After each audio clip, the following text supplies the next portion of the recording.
at University College London, where she's also founding director of the UCL Institute for Innovation and Public Purpose.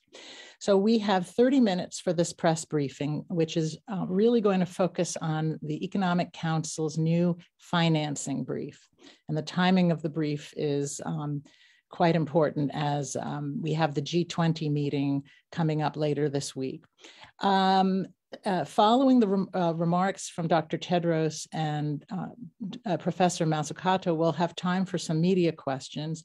When I come to you, to the Q&A, I'll ask you to raise your hand in the Zoom and write in your name and the name of your outlet so we know who you are and can call on you.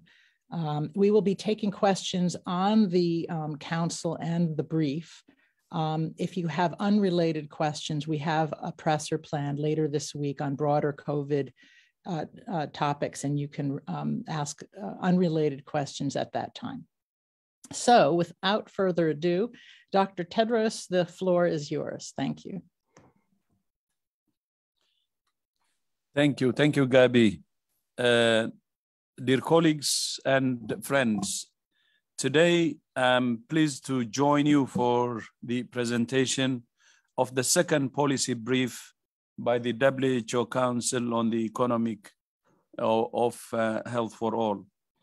We're joined by the Council Chair, Professor Mariana Mazzucato, who has led this distinguished group of diverse experts from around the world in their important mission. Their new brief on financing health for all comes at a critical time with the upcoming G20 summit in Rome, where Professor Mazzucato will present the Council's findings. It's important to start by defining health for all, and I would like to quote one of my esteemed predecessors as Director General of the World Health Organization, Dr. Hafdan Mahler, who said, "Health for all," I quote, "implies the removal of the obstacles to health. That's to say, the elimination of malnutrition, ignorance, contaminated drinking water, and unhygienic housing, quite as much as it does the solution of purely medical problems such as lack of doctors, hospital beds, drugs, and vaccines," end of quote. A landmark commitment to health for all was made at the Almata Conference of 1978. And more recently, there was the high-level political declaration on universal health coverage at the UN General Assembly 2 years ago. In the face of these powerful commitments, huge challenges remain. The COVID-19 pandemic has thrown a harsh spotlight on the inequities both within and between countries. This includes the vast disparities in vaccine allocation, where just 1/4 of the 6.7 billion vaccine doses distributed globally have gone to lower and low income countries, although they make up more than half the global population. Addressing the structural inequalities that keep us from achieving health for all is not a job for the health sector alone. The COVID-19 pandemic that has taught us that the impact of health crisis resonates throughout economies and societies. It's clear that this goes well beyond the health ministry. Ministries of finance, trade, labor, infrastructure, environment, and so many others, including heads of state, including international financial institutions and the private sector, must be at the table, must take responsibility and tackle the great challenge of health for all together. We need a new narrative. We can no longer see health as a cost, but as an investment that's the foundation of productive, resilient, and inclusive economies. The task of the Council is not only to come up with innovative economic approach to improve health and well-being, they must also be practical and applicable to countries of all income levels. The Council released its first brief on health innovation this past June. The new policy brief released today on financing health for all proposes a radical shift in economic thinking for global health. Instead of looking at health as a piece of the economy, it's time to look at how the economy can support the societal goal of health for all. This new finance brief shows that neither existing market mechanisms, with their focus on short-term returns, nor development funds alone are enough. They do not provide the global public goods on which we all depend, such as vaccines, nor do they address the major inequities undermining equitable access. The Council is proposing bold, concrete actions for governments and multilateral organizations in 3 major areas: creating fiscal space, the direction of investment, and the governance of public and private financing for health. This does not just mean more money. It means making the better, smarter, and sustained investments that are needed to achieve health for all. So more money plus better money, not only the quantity, but also the quality. It's time for a new paradigm. We have to consider financing for health as a long-term investment, not as a short-term cost. My thanks to Professor Mazzucato and all Council members for their work. I hope that this powerful report reaches policymakers in all sectors and at the highest levels. Thank you, and Gabi, back to you. Thank you, Dr. Tedros. Now we're going to turn to Professor Mariana Mazzucato. Mariana, the floor is yours. Great. Well, thank you, Gabi, and thank you so much, Dr. Tedros, for your leadership and your words that you just had for the WHO Council on the Economics of Health for All. This is, as you said, our second output. The first one was really in how can we innovate towards the common good? How can we structure the mechanisms of production and innovation itself in order to actually reach the Health for All objective? And this one is really focused on financing mechanisms on the back of the G7 meeting and the upcoming G20 meeting this week, when finance ministers and health ministers talk about what needs to get done. We're a council currently composed of 10 women economists from all 5 continents. We're about to let in some men. I hear that Gordon Brown is on our waiting list. The women themselves are myself, Sinead Fiseha, Jayati Ghosh, Vanessa Huang, Stephanie Kelton, Ilona Kickbush, Zelia Maria Profeta da Luz, Kate Rayworth, Vera Songway, and Marilyn Waring. And we formed the council in May, and we are quite driven to make sure that the messages come at the right time. And again, this is an incredibly important moment to make sure that we're not just filling the system with finance and with liquidity, as we did after the financial crisis, when most of that finance just went back into the financial sector. How can we make sure the finance actually lands in the real economy, strengthens global health systems, but also that the financial structures themselves are redesigned, because we have to learn the mistakes from the past. And really, this is the core point of the council. We don't think that there's been any lack of thinking about the relationship between health and the economy. The problem is that often the logic has not been the right one. The logic has been invest in health and it's also good for the economy. We say no, invest in health for all. That's the mission. And then backtrack and ask, what does it actually mean for all the different types of economic structures and the social and economic kind of fabric of society? What does it mean for how we govern innovation, how we direct and restructure finance, how we use tools like outcomes-based and participatory budgeting, how we can use it to really drive innovative procurement. Procurement budgets are huge within every single government in terms of the percentage of government spending, and yet it's often a static instrument instead of a dynamic instrument fostering new solutions for public goals. And what does it also mean in an era like the one we're living in, where there's these huge recovery funds and also bailouts for different types of companies? How can we create a real kind of conditionality at the center of that creation of money so we truly do what the world is talking about, which is building back better or building forwards better? And as with climate, the cost of inaction is actually greater than not acting today. And that really requires seeing the kind of investments that we talk about as investments in the long run and not costs in the short run. By cutting costs today, we're going to create a huge mess that's actually going to cost us more later.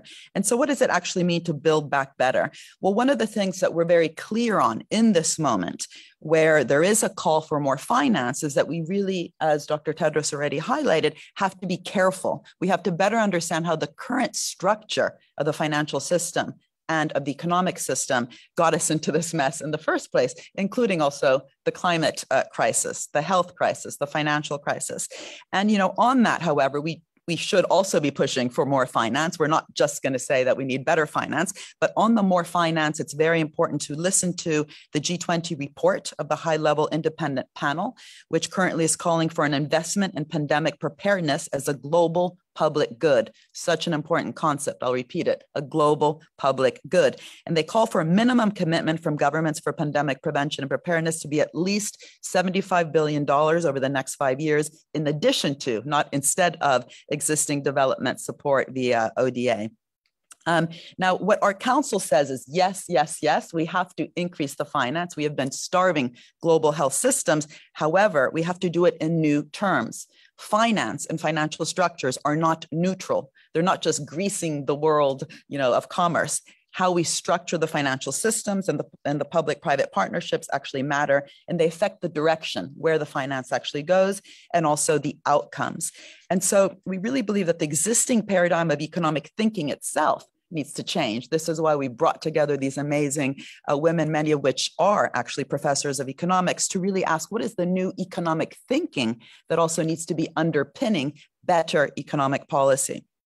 A lot of the problems have been that the focus on short-termism, which has then led to cost-cutting, profit maximization, has also really dismantled vital capabilities on the ground that have undermined the strengthening of health systems and the social determinants of health. And so we can't just, continue to put in vast amounts of money without actually questioning what has gone wrong and how can we improve it, and these deep structural issues that need to change. And so we set basically 3 different pathways that we think are crucial for rethinking the structures of the financial system itself. And I'm going to briefly review those. First, we argue that we need to stop saying that there's no money, right? We need to actually create the fiscal space for health for all. And we can't do it when it's too late. Money has come out of the woodwork during COVID-19, but it's too late if we are not continuously investing in all those very important areas that then lead to the mission of health for all. And we argue that internal constraints on government budgets are not insurmountable, and governments have always actually more room for increasing the fiscal limits on investments for health than they're led to believe. And it's not just a matter of political choice, but also one of political will, whether a country can mobilize all the resources and levers it can to maximizing financing for health, such as innovative monetary policy, but also, as I mentioned before, procurement policies, using all the different levers, grants, loans, procurement, to really catalyze new solutions that we need for health for all, which has to be the objective itself.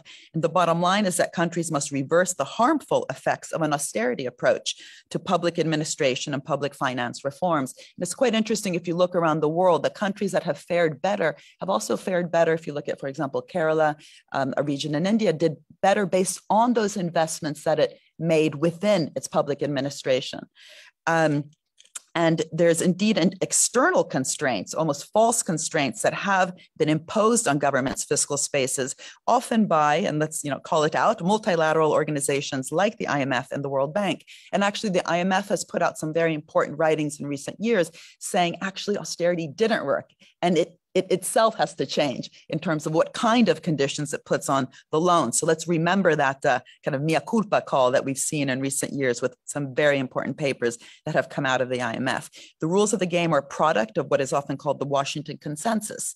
And these are really no longer fit for purpose, and they must change to create a much more enabling fiscal environment for long-term equitable growth and enable social spending to improve individual and collective health security and ensure progress towards health for all. And specifically, we also propose multilateral organizations should negotiate debt relief for low and middle income countries in such a important moment like the one we're living through, redirecting special drawing rights towards investment in health and especially vaccines, push for enforcing a minimum global corporate tax of at least 15%, and advance the G20 reform of sovereign credit ratings. So that first area is really, again, creating the fiscal space and going beyond the myth that there's no money. When we go to war, money is found. And during a health pandemic, money has been found. But that is too little and too late. We need to rethink the myths themselves. Second, we need to direct investments towards health for all.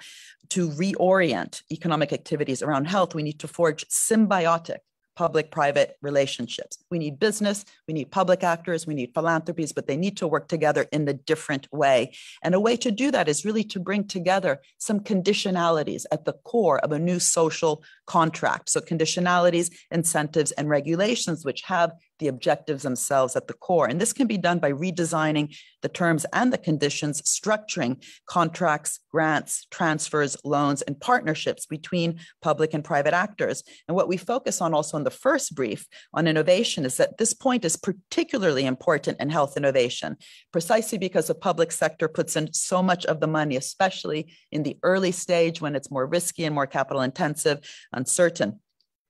So these critical market shaping public investments should surely ensure conditionalities around pricing to make sure that we have access at the core, that we have vaccines that are globally accessible, but also how we structure intellectual property rights that truly reflect the public interest, including the possibility of consistent and long-term financial return and ownership of research. In other words, that we also share in both the risks and the rewards, instead of what we often find, which is socialization of risk, but privatization of rewards. And that issue of structuring intellectual property rights is important because what we in the end want with innovation is collective intelligence. And so making sure that patents are not too wide, too strong, hard to license, and too upstream are core ways to govern the patent system. It's not about getting rid of patents. We have to govern innovation and the patent system with objectives in mind.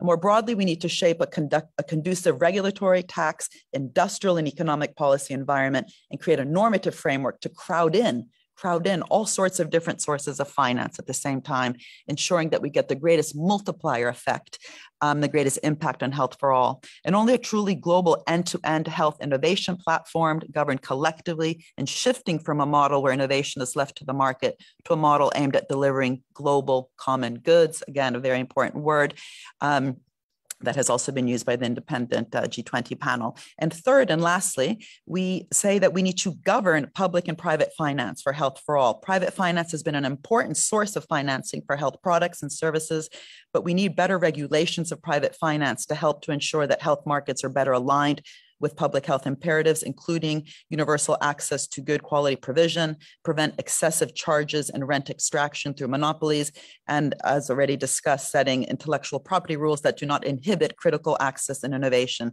reducing information asymmetries and preventing conflict of interest. And a key action point right now, given the gross inequity in the vaccine distribution, which Dr. Tedros has sometimes called vaccine apartheid, and a huge moral failure in the global system, is to redouble the efforts to strengthen and invest in existing mechanisms for global vaccine distribution like COVAX and technology transfer, for instance, the COVID-19 technology access pool, or as needed, transforming them and the ways they are governed to be more inclusive and able to deliver health for all. So can I just, again, thank you, Dr. Tedros, for your leadership. Thank you for allowing us to set up this inspirational panel. We will continue to put out outputs. Our next one will actually be on value.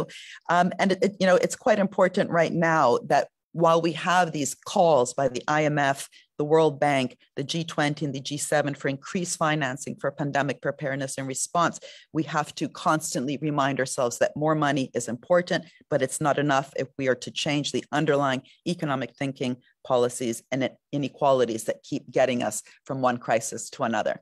So thank you very much for your time, and happy to answer questions. Thank you, Mariana. Thank you, Dr. Tedros. Journalists, please raise your hand in the Zoom if you want to ask a question.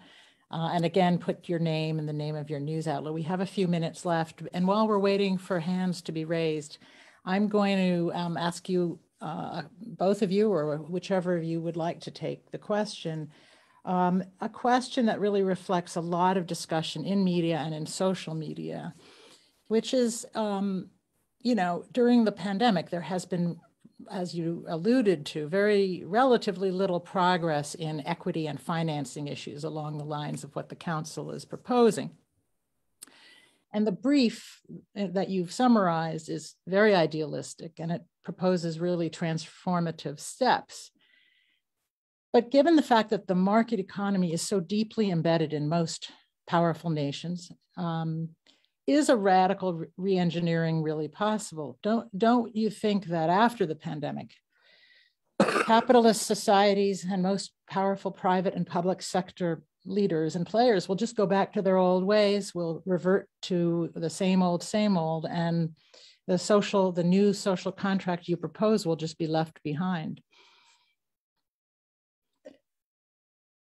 Should I take that, Dr. Tedros? We can do it together. Maybe I'll start. So it's a really good question. And, part of it is also, I think there's two parts to your question, which is, are we going to go back to the old way? And, the answer is we can't afford to. But the bigger question is this just pie in the sky? And is this just kind of some sort of utopian ideal? And I think the answer is no. And this is why the second year actually of the Council, this is still just our first 6-month period, is really going to be focused on implementing these ideas. And one of the ways to do that is actually to start working with different partners globally who have already begun, but just in too much of a peripheral way, to experiment with new structures of finance. It's quite interesting, even with the COVID-19 recovery funding globally, some countries like in France were quite, bold in putting strong conditions attached to the money that flowed, for example, to airlines in the automobile industry. They had to commit to lowering their carbon emissions over the next 5 years in order to get that public subsidy. And there's something about that conditionality that we need to be just normalizing. It shouldn't just happen in a period of crisis, precisely because the sector, the health area, has so much collective effort and collective value creation. What does it mean to design within these partnerships goals and conditions attached? So we don't just use the word the market economy, but actually remember that markets are outcomes of how we govern all the different actors, but especially how we govern the relationship. And that's why in the brief, we talk about mutualistic and symbiotic relationships, and not what, frankly, sometimes in the health area, sometimes is a parasitic relationship. Look at the United States, where you have $40 billion a year going in by the National Institutes of Health and Health Innovation, and somehow the intellectual property rights don't, get governed with respect to that. The pricing of the drugs, again, don't take that into account. So this is actually a global phenomenon that, because health is so important, we think that it's enough just to put money in without then governing it to make sure it actually benefits people. And another just example I'll bring out is the military. The military also invests in health. Soldiers get sick in the war, but because we put war as an urgent battle, to win, somehow, organizations like, again, in the US, the Department of Defense and DARPA, when they fund medicine, they make sure actually that the soldiers get access to the medicine that they actually financed. It's because we don't treat as urgent or social problems that we don't actually get real to make sure that we have global access to these innovations that we're financing. And so I don't like to use the military as an example because I don't think we can rule by fear, but it's interesting that when we put our minds to it and actually treat things in an urgent way with what I call a mission orientation, we can learn a lot about what has happened in other sectors. And we need to use COVID-19 as a real wake-up call to do things differently. Great, thank you. Anything to add, Dr. Tedros? We do have a question from... I think Mariana had already said, but the pandemic is, unprecedented. And if we're going to learn, if we're not going to learn lessons from this, I think we will repeat the same mistake. This COVID pandemic has affected the whole world and actually taken the whole world hostage, and destroyed lives and livelihoods, affected our social fabric, impacted our politics, economy. I think the world should come back to its senses and learn from this and implement. Gabi, you said this is idealistic. I wouldn't say that. I would say this is the right thing to do in order to prevent the next pandemic and prevent all the crisis that's happening now. Still, it's happening, by the way. And it has shown health is central, and it should not be treated as a cost, but it should be treated as an investment. So everybody has seen it now. There's direct experience. And I hope the world will listen and act. And this recommendation, especially the 3 pathways, are very clear. We're creating a fiscal space and, directing investments to health for all. And also governing the public and private sector. The commitment to health for all has been there since the establishment of WHO and the end of 1940s. In our constitution, it's clearly put there. I think the world had agreed even then, but I don't think it was serious enough. Probably the lessons we have learned now will still the same health for all, nothing has changed, but I think we'll now add seriousness into what the world agreed in the 1940s. So health for all is the answer. And I think we have learned our lessons the hard way, and we have to listen to the council that's already proposing the pathways to a better world. Thank you, Gabi. Back to you. Thank you. We have a question from Andanaya Usher of Development Today. Can you unmute and ask your question, please? Yes, hello, can you hear me? Yes. Thank you. So you mentioned COVAX in your presentation, and you mentioned one of the recommendations of the G20 report on pandemic preparedness to invest at least $75 billion over the next 5 years, in addition to ODA. What I'd like to ask you about is, in 2 days, the ACT Accelerator, of which COVAX is a part, will launch a new strategy and budget for 2022. I have not seen the final version yet, but the total bill for high income countries will probably be in the region of $40 to $50 billion if we include the funding gap from this year. The argument has been made by the IMF and WHO and many others that it makes economic sense to help low and middle income countries out of this pandemic, and yet ACT Accelerator remains badly underfunded. So what arguments can be made, in your opinion, for high-income countries to make this funding available and in a timely fashion? Thank you so much. Thank you. Which of our distinguished speakers would like to take this question.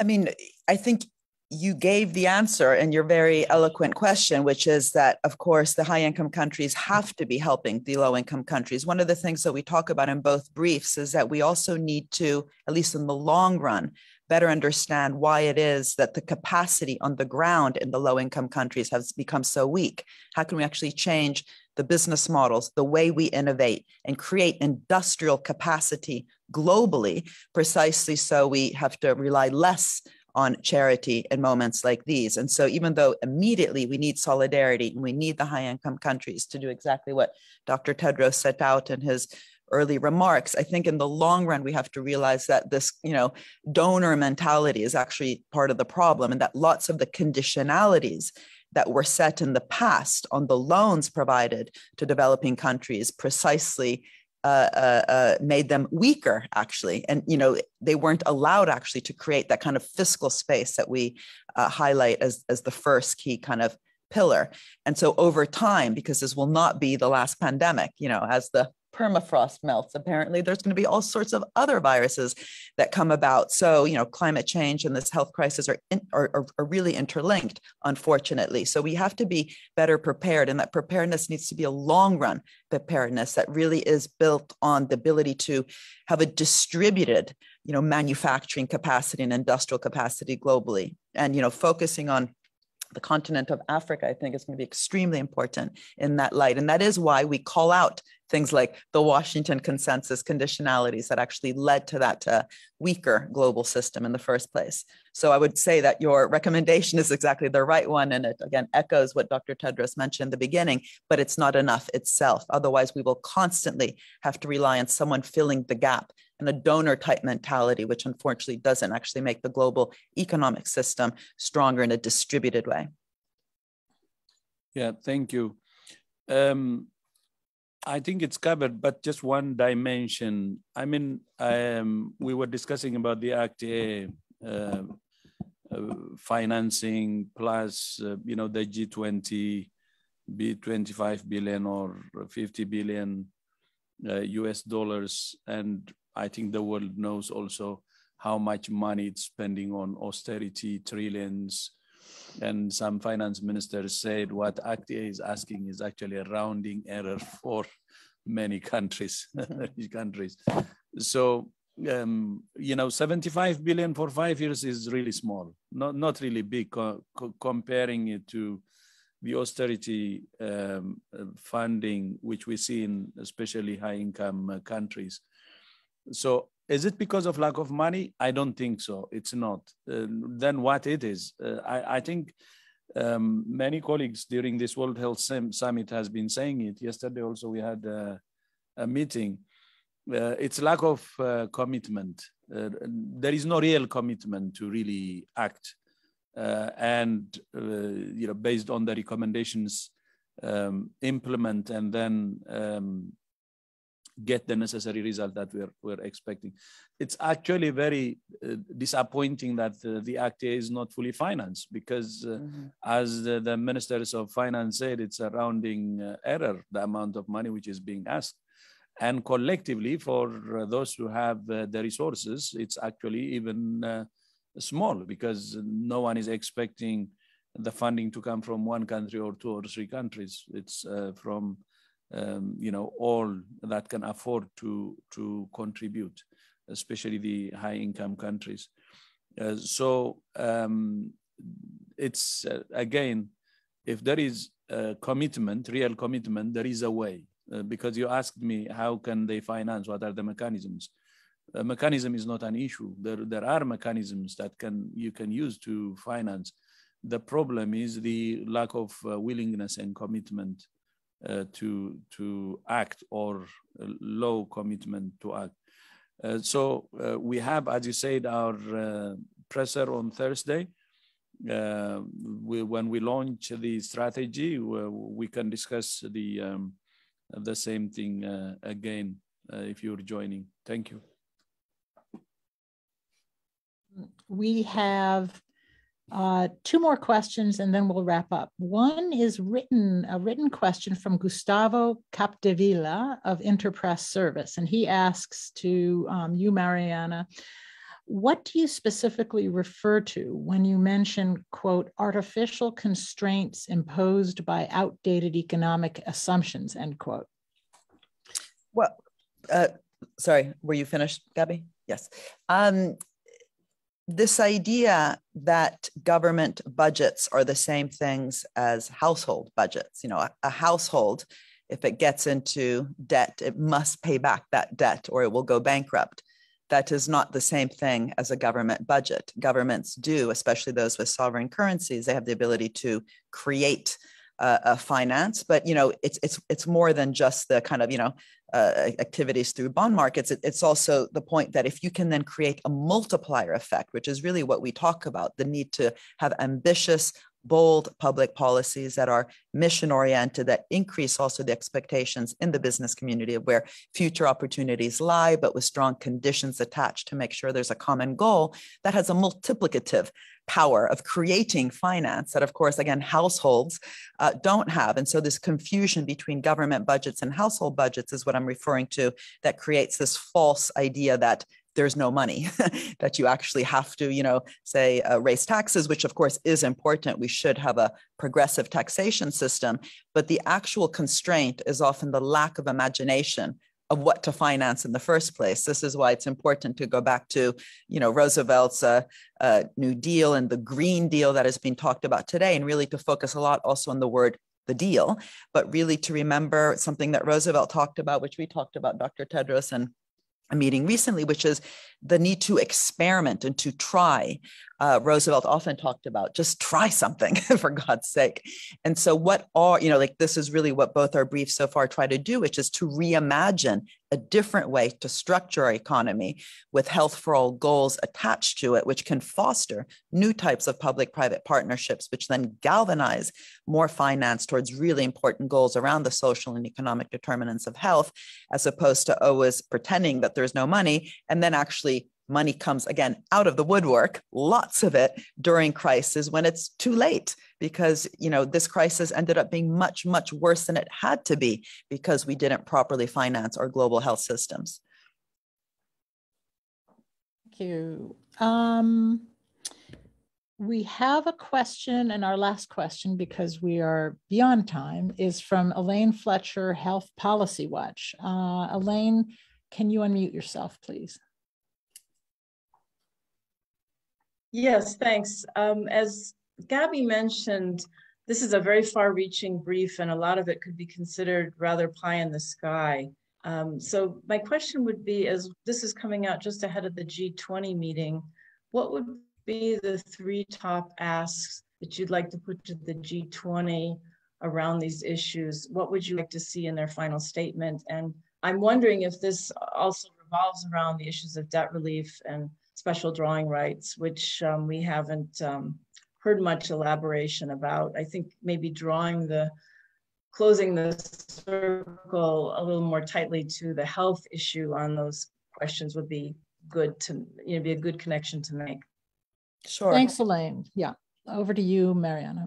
Yeah, I mean, well, you've just named 2 of the very important ones, which in the brief, again, we go more into, which is, you know, the debt relief is also because we know, so the debt relief that we call for, which I discussed, is related to, though, this kind of need for new economic thinking that, you know, just, you know, increasing the amount of debt into the system without actually realizing that it's precisely also the conditions that were tied to that debt, which reduce the capacity on the ground, is something we have to reflect on. So, you know, this, by the way, is also true more globally in terms of the kind of loans that have been provided to different types of companies globally. This has only increased private debt.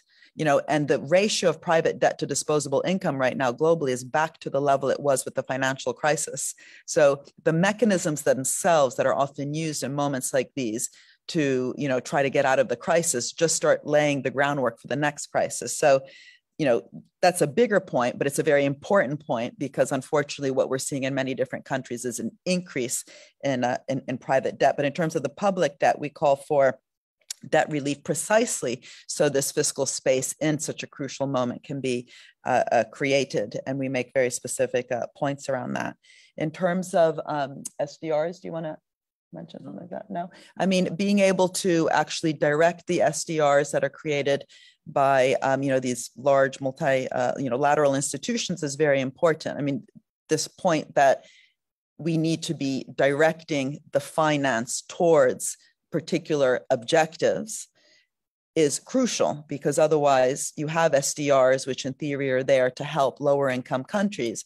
But if they are not structured in such a way and targeted in such a way around, making sure that we have, globally accessible vaccines and, not the current situation of vaccine apartheid, that requires structuring those SDRs in a much more grounded and specific way than simply assuming that the fact that they exist will help us out of the crisis. But I think, this point of also realizing, if we look at the vaccines, for example, there's lots of different vaccines out there, but they were actually structured in different ways. And I don't think there's been enough discussion about that. The fact that, for example, and I don't want to, call out specific ones or make reference to kind of good versus bad, but just the attention to the design detail matters.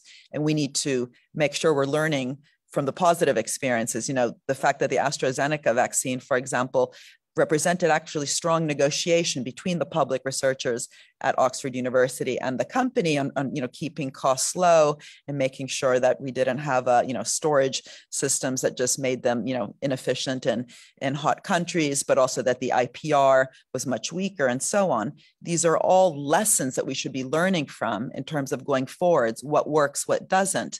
And it's just important in a G20 moment that we don't just use big words like vaccines and remember that the actual mission is not just having a vaccine, it's making sure that it's, again, globally accessible. And that means not just the solidarity that's required that we were just talking about in terms of making sure they are sent to countries that haven't had the first and second jabs, but also that we produce and innovate in fundamentally different ways in the first place, which limits the kind of rent seeking that we've seen in the past. Thanks, Mariana. Dr. Tedros, any thoughts on the upcoming G20 and beyond?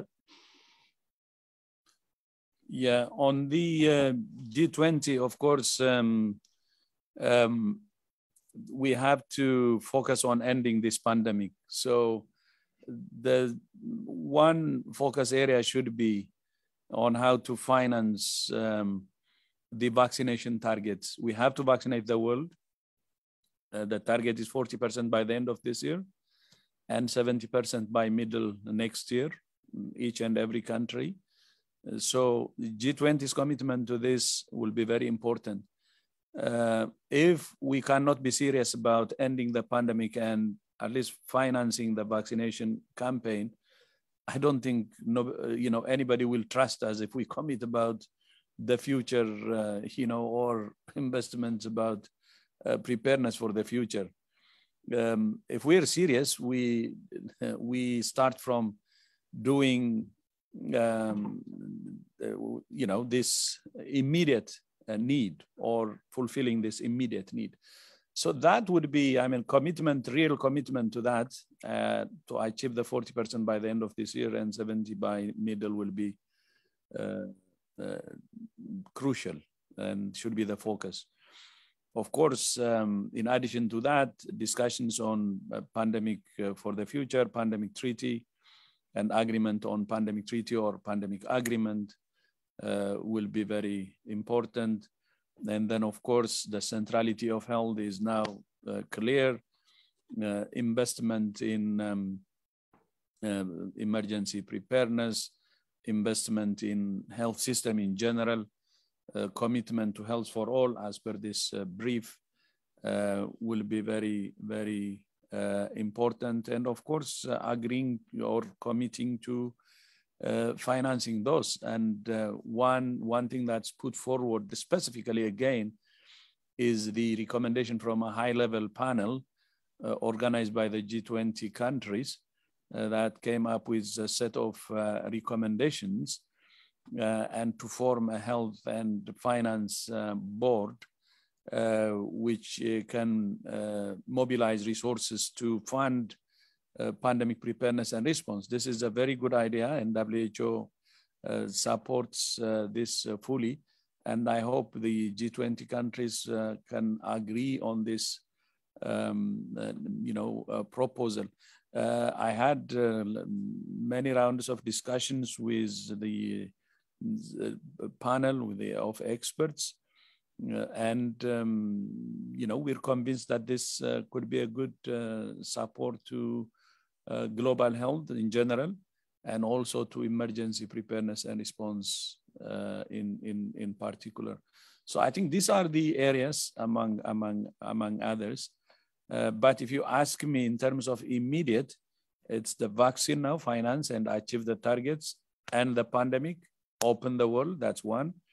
Second is to agree on the G20, the health and finance, financing board, which is proposed by the high level, which can help us to mobilize more resources as per the proposal already set forward.